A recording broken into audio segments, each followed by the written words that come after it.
नमस्कार, मैं हूं शिवम। आप सभी का बहुत स्वागत। अक्सर जब हम कोर्ट कचहरी, जज के बारे में बात करते हैं, जस्टिस के बारे में बात करते हैं, तो सोचना पड़ता है कि कहीं हम उनकी अवहेलना ना, कोड ऑफ कंडक्ट ना हो जाए। लेकिन आज का मामला इतना गंभीर है कि सोचने से पहले भी सोचना पड़ रहा है।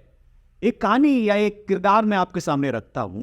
आप जरा कल्पना करके देखिए कि कोई लड़की जो खुद न्यायिक अधिकारी है, जज है, उसके साथ दुर्व्यवहार हो, उसका यौन उत्पीड़न हो, और वो भी अपनी आवाज ना उठा पाए और उसको ये कहना पड़े कि वो मरना चाहती। ये चिट्ठी जो आप मेरे बगल में देख रहे हैं, आप शायद देख भी चुके हो, क्योंकि सोशल मीडिया पर खूब ये चिट्ठी तैर रही है।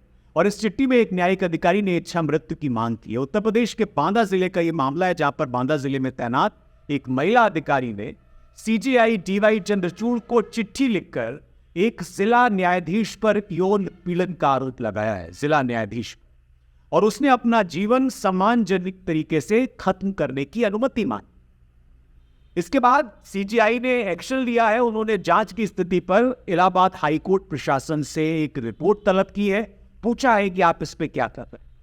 महिला न्यायिक अधिकारी ने अपने 2 पन्नों के पत्र में प्रधान न्यायाधीश से बाराबंकी में अपनी पदस्थापना के दौरान हुई बदसलूकी और उत्पीड़न की वजह से अपना जीवन समाप्त करने की अनुमति दी। सोशल मीडिया पर खूब ये ट्रेंड हो रहा है, वायरल हो रहा है, और इसमें लिखा गया है, मैं एक लाइन कोट कर दूं, इसमें लिखा गया है कि मुझे अब और जीने की तमन्ना नहीं है। मैं पिछले 1.5 साल से जिंदा लाश की तरह हूं। अब मेरे जीवित रहने का कोई उद्देश्य नहीं है।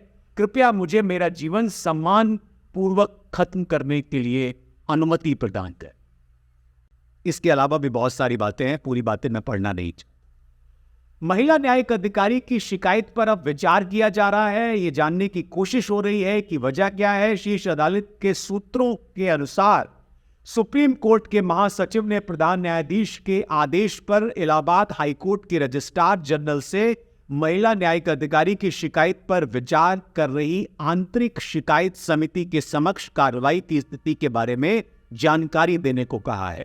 उन्होंने कहा है कि महिला न्यायाधीश ने ये सब क्यों किया, उसके साथ क्या बीत रही थी। इससे पहले शीर्ष अदालत ने याचिका दायर की थी उसने, जो न्यायमूर्ति ऋषिकेश रॉय और न्यायमूर्ति संदीप मेहता की पीठ के समक्ष सुनवाई के लिए आई थी, लेकिन कुछ खास हुआ नहीं। ये मामला क्या है, ये भी मैं आपको बता दूं, इसका जवाब भी आपको जानना चाहिए।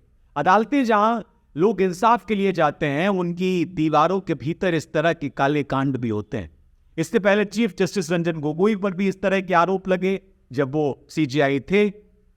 इसके अलावा और भी कई ऐसे मामले हैं जिनके बारे में ये कहा जाता है कि इसमें जो न्यायिक प्रणाली है उसके काले सच भी सामने आए। कुछ कहना सोचना पड़ता है कुछ कहने से पहले, लेकिन एक सच्चाई ये भी। अब मैं एक और खबर इसके साथ ही आपको बताना चाहता हूं। सुप्रीम कोर्ट के जस्टिस संजय किशन कौल ने एक बड़ी महत्वपूर्ण बात कही है। उन्होंने कहा है कि अदालतें न्याय का मंदिर हैं और इसके द्वार वादियों के लिए हमेशा खुले रहने चाहिए, क्योंकि कोई आम नागरिक जब सुप्रीम कोर्ट पहुंचता है तो वो मुकदमा लड़ते लड़ते काफी थक चुका होता है। उस महिला जज के साथ भी यही हुआ। इत्तफाकी है कि संजय किशन कौल ऐसे समय में कह रहे हैं, जस्टिस ये ऐसे समय में कह रहे हैं जब एक महिला न्यायिक अधिकारी इस तरह का आरोप लगा रही है। जस्टिस संजय किशन कौल के बारे में मैं आपको बता दूं, उनके कई फैसले मोदी सरकार को परेशान करते हैं। शीर्ष अदालत के न्यायाधीश के रूप में 6 साल और 10 महीने से ज्यादा का कार्यकाल उनका हुआ। 25 दिसंबर को वो रिटायर हो जाएंगे। उन्होंने अपने अंतिम कार्य दिवस पर सुप्रीम कोर्ट बार एसोसिएशन यानी SCBA ने उनकी विदाई समारोह का एक कार्यक्रम आयोजित किया था, उसको संबोधित किया था वो। इस मौके पर सुप्रीम कोर्ट के जो चीफ जस्टिस है डीवाई चंद्रचूड़, वो भी मौजूद थे। उनके सामने ही उन्होंने ये बातें कही। एक बड़ा महत्वपूर्ण कोट है उनका जो उन्होंने कहा, वो मैं बताना चाहता हूँ। उन्होंने कहा कि मेरा हमेशा से मानना रहा है कि अदालतें न्याय का मंदिर हैं और इसके द्वार हमेशा के लिए हमेशा खुले रहने चाहिए।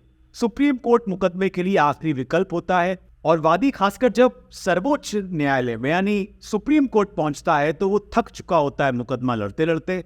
हालांकि वकील और न्यायाधीश उनके लिए मौजूद रहते हैं, लेकिन फिर भी काफी गुंजाइश है कि इस पर और काम किया जाना चाहिए। ये न्यायमूर्ति संजय किशन कौल ने कहा। बार एंड बेंच एक वेबसाइट है, उसने एक रिपोर्ट पब्लिश की और इस रिपोर्ट में उसने लिखा कि अपने विदाई समारोह में जस्टिस कौल ने एक इशारा भी किया। उन्होंने कहा कि एक जज की निर्भीकता काफी महत्वपूर्ण होती है। अगर संवैधानिक संरक्षण के बाद भी हम वो न दिखा सकें तो बाकी सारे संस्थानों के लिए कैरेक्टर दिखाना काफी मुश्किल होगा। बार को न्यायपालिका की स्वतंत्रता के लिए खड़ा होना, न्यायपालिका का समर्थन करना होगा और उनकी गलतियों को भी सुधारना होगा। ये जस्टिस संजय किशन कौल के शब्द।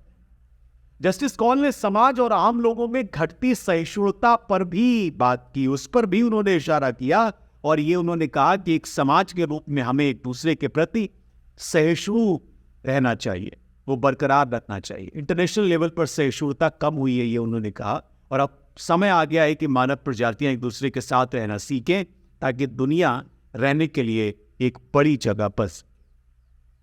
जस्टिस संजय किशन कौल के ये शब्द ऐसे समय पे कहे जा रहे हैं जब अदालत की गरिमा तार-तार हुई है उस चिट्ठी के सामने आने के बाद, जिस चिट्ठी ने यह बताया कि कैसे एक वरिष्ठ अधिकारी ने अपने नीचे की महिला अधिकारी के साथ उत्पीड़न किया।